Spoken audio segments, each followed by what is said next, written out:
धनबाद का वासेपुर और वासेपुर का don Faizal Khan real life में फहीम खान है। 22 साल से कैद में है और अपनी आधी जिंदगी जेल में काट चुका है। लेकिन हर किसी के मन में सवाल है कि आखिर डॉन के खिलाफ किसने केस कराया और किसकी हत्या के जुर्म में डॉन आज तक सलाखों के पीछे है।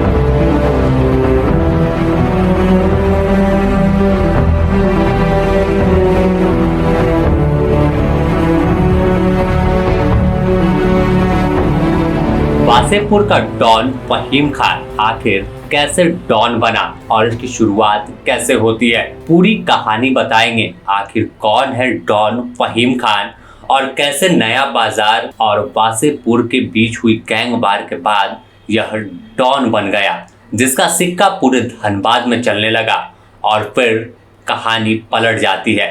एक केस में डॉन फहीम खान को सजा हुई और उसके बाद से 22 साल से सलाखों के पीछे है। तो इसकी शुरुआत 1983 से होती है, जब फहीम खान के पिता सफी खान की हत्या बरवड्डा के एक पेट्रोल पंप पर कर दी गई। उसके बाद 1986 का साल रहा होगा, जब धनबाद कोर्ट परिसर में फहीम खान के बड़े भाई समीम खान को दिन दोपहर गोलियों से भुना गया। इसके बाद फहीम खान कहा जाता है कि सक्रिय हुआ और फिर अपराध की दुनिया में इसने कदम रख दिया। घर परिवार को सामने उजड़ता देख फहीम खान खुद को रोक नहीं पाया। पहले इसके सर से पिता का साया उठा, पिता की हत्या हो गई। लोग सवाल पूछने लगे कि आखिर कैसे, पहले पिता चला गया फिर भाई की हत्या हुई, गोलियों से भाई को छलनी कर दिया गया। लेकिन फहीम खान शांत था। फिल्म में भी कुछ ऐसा ही किरदार दिखाया गया है, जिसके बाद सीधे तौर पर फहीम की माँ कहती है कि कब तेरा खून खौलेगा, और यहीं से शुरुआत फहीम खान के डॉन बनने की होती है। पिता की हत्या और भाई की हत्या की बदला और बगावत का जुनून फहीम खान के दिमाग में चढ़ता है। इसके बाद बताया जाता है कि नया बाजार और वासेपुर के बीच गैंगवार की शुरुआत हो गई थी। वासेपुर और नया बाजार का भी गैंगवार का इतिहास लंबा रहा है। एक मर्डर के बाद कई मर्डर किए गए। साल 1989 में फहीम खान के छोटे भाई रांगाटाड़ रेलवे लाइन के पास पत्थर से कूचा हुआ मिला। कई दिनों तक उसे अस्पताल में रहने के बाद उसकी मौत हो गई। फहीम खान और उसका परिवार उसे बचा नहीं सका। इसके बाद फहीम खान पर कई हत्याओं के आरोप लगे। इन्हीं में से एक सगीर खान की हत्या का मामला था। 1989 के समय ही बताया जाता है कि सगीर खान की हत्या हुई थी। सगीर खान भी अपराध जगत का ही एक नाम था। बताया जाता है कि नया बाजार का रहने वाला सगीर कई वारदातों में शामिल रहा था और सगीर पर आरोप था कि फहीम खान के पिता और उसके भाई की हत्या में यह शामिल था। आखिरकार फहीम खान पर आरोप लगा जब सगीर की हत्या हुई तो कि इसमें फहीम खान का ही सीधा हाथ है और उसने इसका खात्मा कर दिया। आखिरकार केस लंबा चला। निचली अदालत ने बरी किया, लेकिन बाद में ऊपरी अदालत से सजा सुना दिया गया। फहीम खान को साल 2011 में उम्र कैद की सजा सुनाई गई। इसके बाद से वह जेल में बंद है।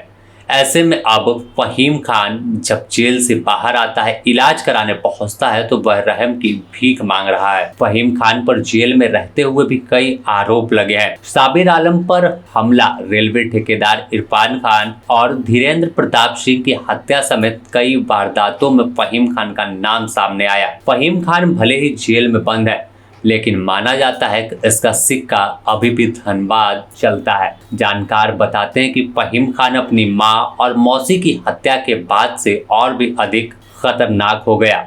यह हत्याएं धनबाद के डायमंड क्रॉसिंग पर की गई थी। इन हत्याओं की खूब चर्चा हुई थी। उस समय कहा गया कि वासेपुर और नया बाजार में चल रहे गैंगवार का यह घटना परिणति थी। यह अलग बात है कि नया बाजार और वासेपुर में कई घटनाएं हुई। उसे समय गैंगवार में शामिल कई लोग अब दुनिया में भी नहीं है। जानकार बताते हैं कि फहीम खान के पिता धनबाद के तोपचाची झील में मछली मारने का ठेका लिए हुए थे। वह अक्सर तोपचाची झील जाते थे। उस समय तोपचाची झील झरिया माइंस बोर्ड के पास था। वहीं से लौटने के दौरान अपनी एम्बेसडर कार में बरबड्डा के पेट्रोल पंप पर वह तेल ले रहे थे। तभी पहले से घात लगाए अपराधी जो रेकी कर रहे थे पेट्रोल पंप पर ही हमला कर देते हैं। अपराधियों ने उन्हें मौत के घाट उतार दिया।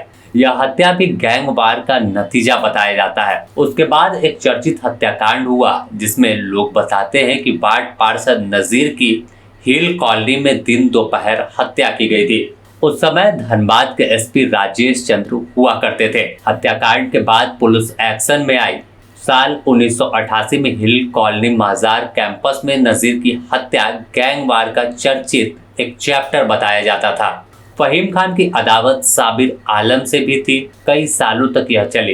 इस अदावत में भी कई जाने गई। खूब खून की नदियां बही। वासेपुर और नया बाजार और आसपास का इलाका आए दिन गोलियों की तड़तड़ाहट से गूंज रहा था। साबिर और फहीम कभी एक साथ हुआ करते थे, लेकिन बाद में अदावत इतनी बढ़ गई कि दोनों एक दूसरे को देखना भी पसंद नहीं करते और एक दूसरे के जान के दुश्मन बन बैठे। लोग बताते हैं कि एक समय मछली कारोबारी और रेलवे के टेंडर में फहीम खान का लगभग एकाधिकार रह गया था।